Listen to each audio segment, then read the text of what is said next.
Everybody want to be in entertainment till it's time to get down to the business. Yeah, Glitz and Ghetto, Glitz and Ghetto, yeah, Glitz and Ghetto, it's Glitz and Ghetto, Glitz and Ghetto, it's Glitz and Ghetto. The glitz and glamour is a setup, cause behind the scenes it really gets ghetto, yeah. Hello. Y'all, I've been working so diligently on this, and I have been giving it my all, and it's just been so crazy to get to this rope. But welcome to my very first episode of the Glitz and Ghetto podcast. So you might be wondering right now, what is the Glitz and Ghetto podcast, and why are we even here? And you also might be wondering, like, why she spelled ghetto like that?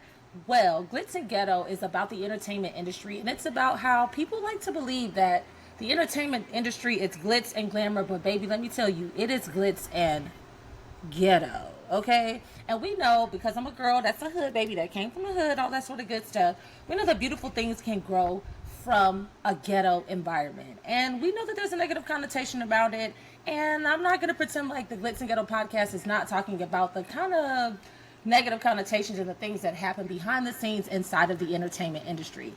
People want you to believe that everything is so perfect and glamorous and beautiful, and it is when we present it to the audiences. But what you don't know is that behind the scenes, we are taped into our costumes. We are barely making it on stage. We are missing flights. Buses are breaking down. Costumes are busting open. Wardrobe isn't making it on time. Hair is not having all the things that they need. There are mid-show swing-ons.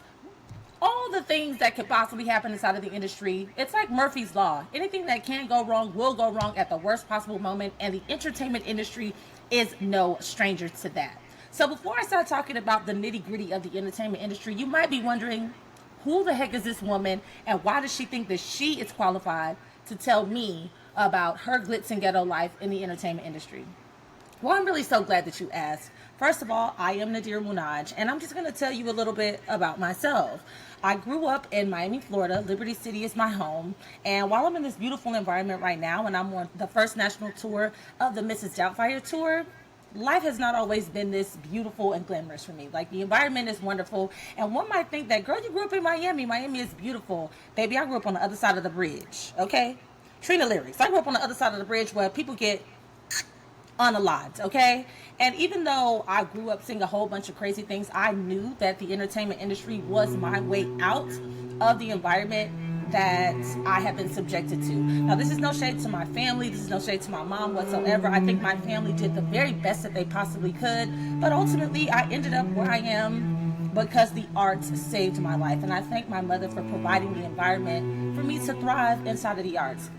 So I grew up in Miami, Liberty City. I attended the African Heritage Cultural Arts Center, where I got all of my formal training as a professional dancer, singer, actress, fashion model, designer, you name it. I learned all the things there. And the African Heritage Cultural Arts Center was really just like a hub that really taught me how to use all my resources to be the best artist that I possibly could ever be. I was introduced to some amazing individuals who were professionals in the industry there when I was a kid, who were working, and they taught me all the things that they learned, and that's how I was able to become the professional that I am today. From the African Heritage Cultural Arts Center, I attended Charles Drew Middle and Elementary School for the Magnet Dance program. I went on to New World School of the Arts, and then I graduated from there, and I attended the illustrious Florida Agricultural and Mechanical University, and it was one of the best decisions I have ever made inside of my entire life. I am so thankful for the path that led me to where I am today, and it is all because of those educational platforms that I was privy to growing up in my childhood.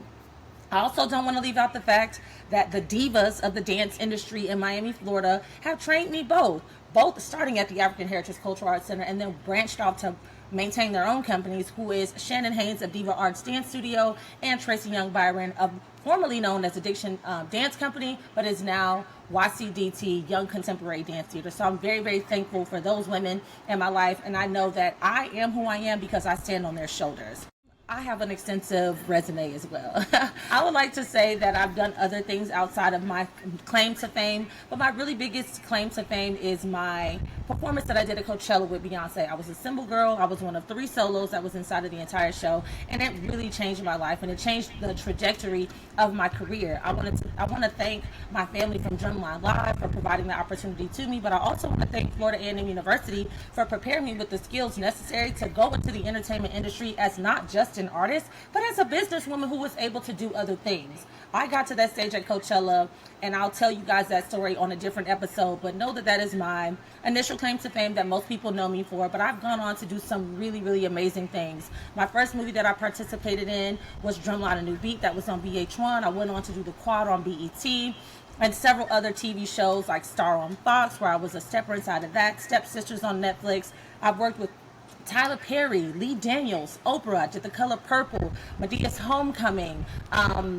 Like I said, Star on Fox. I worked with some of your favorite artists to include Beyonce, Ciara, J. Cole, T.I., Gucci Mane, Doja Cat, Lil Nas X, and the list goes on. I've done off-Broadway performances, and I'm actually right now on my first national Broadway tour. So I got a wealth of things that I've already done that keeps me pretty privy to what's happening inside of this industry. In addition to what I do as an entertainer by way of acting, dancing, and singing, I also have been a host for ESPN on the sidelines as a social media correspondent, and I've hosted a plethora of events within the HBCU space for brands such as Red Bull and HBCU Legacy Foundation, and the list goes on and on. So I'm not here to toot my own horn, but I'm here to let you know that you're going to get some real detailed and great information from someone who is privy in not just one aspect of the industry, but all the major facets of the industry. On this show, I'm going to be talking to a lot of my different friends and telling you guys about the different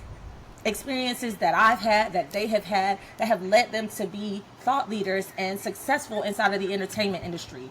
I know a lot of us believe that, like, if we don't want to be on camera, if we don't want to be on stage, then we can't be inside of the entertainment industry. But there's so much opportunity inside of the entertainment industry, whether you start out as a performer and then you want to go behind the scenes, or if you always want to be behind the scenes because you love the arts so much and you want to support the arts and you believe that the entertainment industry is a pathway to success and wealth and just living the life of your dreams.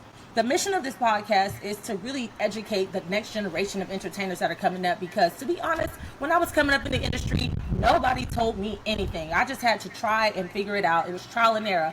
I was thankful to be able to run into people like Sakina Lestage and Kiki Eli, who had a platform called ATLA, where they were teaching people like me who graduated from college, who really had these dreams of being an entertainer, specifically a professional dancer at the time, how to really navigate this industry. But I was also one of those people who took those nuggets and didn't just sit on them. I used them and I worked them to my greatest ability to become the entertainer that I am today. I have a Grammy Award.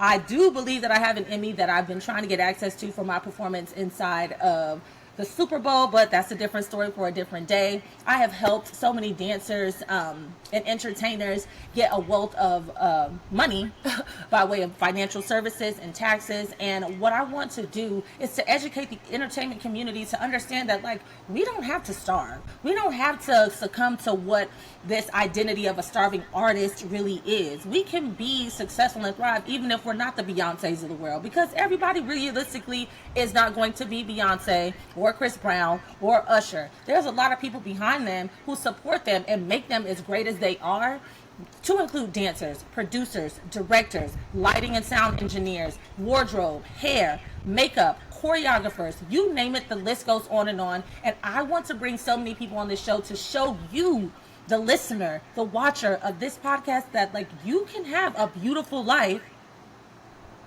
as an entertainer. Yes, I'm on tour right now, but I don't stay at the company hotels because I want to curate my experiences, and I'm able to do that because I have the educational tools to do that for myself while I am out on the road. Before I filmed this episode, I will not lie to you. You guys, I went on a vacation. It was beautiful. I was able to travel by way of road trip from Salt Lake City to Tempe, Arizona, where I am now. And I stopped at the Four Corners Monument in the Yukon states. I stepped at the Grand Canyon. I stopped at Antelope Canyon. And I got to see parts of the world that like I would have never been able to see without the freedom and the liberation that I have as an entertainer. So my mission with the Glitz and Ghetteaux podcast is not only to show you that it gets very ghetto behind the scenes, but how you can make it a beautiful experience for yourself, but also not putting yourself into a box to believe that like once I finally make it, everything's just gonna be just glamorous and beautiful and this spectacular experience that no one will ever experience. That could also be true, but I also want to teach you how to be able to deal with the milestones that are going to come along the way. How do you overcome those obstacles that may get into your way? How do you overcome the naysayers? How do you be the best artist that you possibly can be and define that for yourself, and not allowing the industry or anyone, the naysayers or the supporters, excuse the dog in the background, y'all, I'm recording outside because it's beautiful out here. How do you get to be successful in spite of whatever anyone else has to say about you? So, thank you guys for tuning in to the very first episode of the Glitz and Ghetteaux podcast. I'm really, really excited for this journey that I'm going to be taking you guys on. I have some really great friends that I'm going to be bringing on, and I hope that you guys will continue to like, subscribe, and share this content, that you will follow us on all of our social media platforms, and that you will stay up to date and send me questions that you would like to have answered on the podcast. Either way, it's been a pleasure talking to you guys. I can't wait to bring you my first episode and to bring you guys out some other guests that will be joining us as we tackle some serious topics and things that are really happening inside of this very glitz and ghetto entertainment industry. I love y'all so much. I'm your host, Naderah, and I'll see y'all soon. Peace. Film and TV, she does that. Theatrical, she been that. And Glitz and Ghetteaux was our podcast to show you how to achieve that. You were born to entertain, but this ain't for leisure. You came to get paid. The Glitz and Glamour is a setup, cause behind the scenes, it really is ghetto. Yeah, Glitz and Ghetteaux. Glitz and Ghetteaux. Yeah, Glitz and Ghetteaux. Glitz and Ghetteaux. You were born to entertain, but this ain't for leisure. You came to get paid. The Glitz and Glamour is a setup, cause behind the scenes, it really is ghetto. Yeah.